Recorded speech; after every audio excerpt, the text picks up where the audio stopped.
mengisahkan tentang perjuangan seorang anak yang pernah mendapat penghargaan besar dalam hidupnya. Kisah ini cukup sedih dan bisa disebut mengharukan karena pesan di dalamnya sangat menyentuh para pembaca, menceritakan tentang kasih seorang anak terhadap ayahnya dan tetap setia sampai selamanya. Zhang Da, seorang anak di Cina, pada 27 Januari 2006 mendapat penghargaan tinggi dari pemerintahnya karena dinyatakan telah melakukan perbuatan luar biasa di antara 9 orang peraih penghargaan itu. Ia merupakan satu-satunya anak kecil yang terpilih dari 1,4 miliar penduduk Cina. Yang membuatnya dianggap luar biasa ternyata adalah perhatian dan pengabdian pada ayahnya, senantiasa kerja keras dan pantang menyerah, serta perilaku dan ucapannya yang menimbulkan rasa simpati. Sejak ia berusia 10 tahun, yaitu tahun 2001, anak ini ditinggal pergi oleh ibunya yang sudah tidak tahan lagi hidup bersama suaminya yang sakit keras dan miskin. Dan sejak hari itu, Zhang Da hidup dengan seorang papa yang tidak bisa bekerja, tidak bisa berjalan, dan sakit-sakitan. Kondisi ini memaksa seorang bocah ingusan yang waktu itu belum genap 10 tahun untuk mengambil tanggung jawab yang sangat berat. Ia harus sekolah, ia harus mencari makan untuk papanya dan juga dirinya sendiri. Ia juga harus memikirkan obat-obat yang pasti tidak murah untuk dia. Dalam kondisi yang seperti inilah kisah luar biasa Zhang Da dimulai. Ia masih terlalu kecil untuk menjalankan tanggung jawab yang susah dan pahit ini. Ia adalah salah satu dari sekian banyak anak yang harus menerima kenyataan hidup yang pahit di dunia ini. Tetapi membuat Zhang Da berbeda adalah bahwa ia tidak menyerah. Hidup harus terus berjalan, tapi tidak dengan melakukan kejahatan, melainkan memikul tanggung jawab untuk meneruskan kehidupannya dan papanya. Demikian ungkapan Zhang Da ketika menghadapi utusan pemerintah yang ingin tahu apa yang dikerjakannya. Ia mulai lembaran baru dalam hidupnya dengan terus bersekolah. Dari rumah sampai sekolah harus berjalan kaki melewati hutan kecil. Dalam perjalanan dari dan ke sekolah itulah ia mulai makan daun, biji-bijian dan buah-buahan yang ia temui. Kadang juga ia menemukan sejenis jamur atau rumput dan ia coba memakannya. Dari mencoba-coba makan itu semua, ia tahu mana yang masih bisa ditolerir oleh lidahnya dan mana yang tidak bisa dimakan. Setelah jam pulang sekolah di siang hari dan juga sore hari, ia bergabung dengan beberapa tukang batu untuk membelah batu-batu besar dan memperoleh upah dari pekerjaan itu. Hasil kerja sebagai tukang batu digunakan untuk membeli beras dan obat-obatan untuk papanya. Hidup seperti ini ia jalani selama 5 tahun, tetapi badannya tetap sehat, segar, dan kuat. Zhang Da merawat papanya yang sakit sejak umur 10 tahun. Ia mulai tanggung jawab untuk merawat papanya.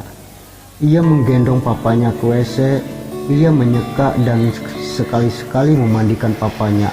Ia membeli beras dan membuat bubur dan segala urusan papanya. Semua dia kerjakan dengan rasa tanggung jawab dan kasih. Semua pekerjaan ini menjadi tanggung jawabnya sehari-hari. Zhang Da menyuntik sendiri papanya.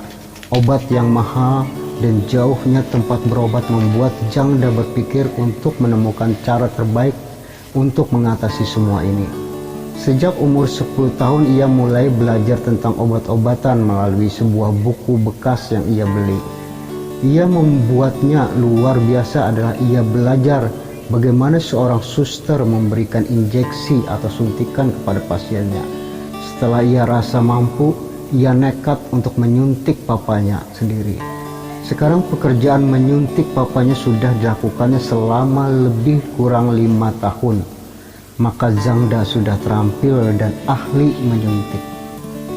Ketika mata pejabat, pengusaha, para artis, dan orang terkenal yang hadir dalam acara penganugerahan penghargaan tersebut sedang tertuju pada Zhang Da, pembawa acara bertanya kepadanya, "Zhang Da, Sebut saja kamu mau apa, sekolah di mana, dan apa yang kamu rindukan untuk menjadi dalam hidupmu.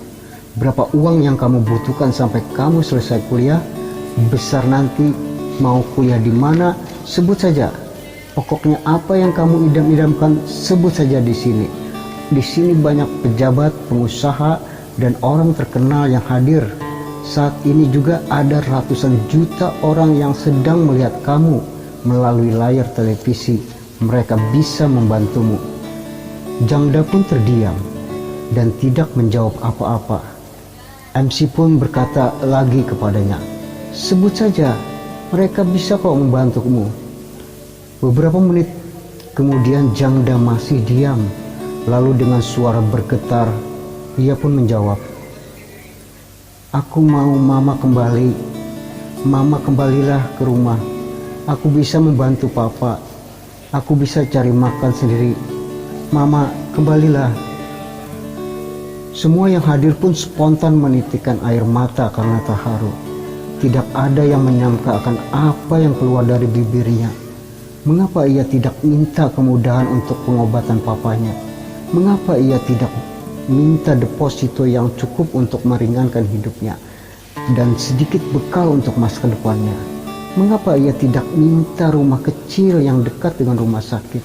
Mengapa ia tidak minta sebuah kartu kemudahan dari pemerintah agar ketika ia membutuhkan, pasti semua akan membantunya? Mungkin apa yang dimintanya itulah yang paling utama bagi dirinya. Aku mau mama kembali.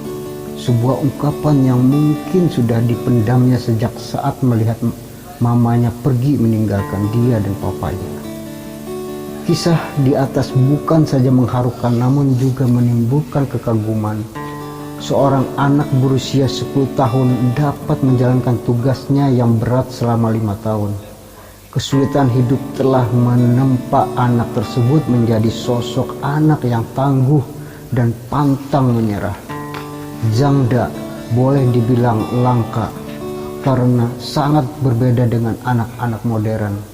Saat ini banyak anak yang segala sesuatunya selalu dimudahkan oleh orang tuanya. Karena alasan sayang, orang tua selalu membantu anaknya meskipun sang anak sudah mampu melakukan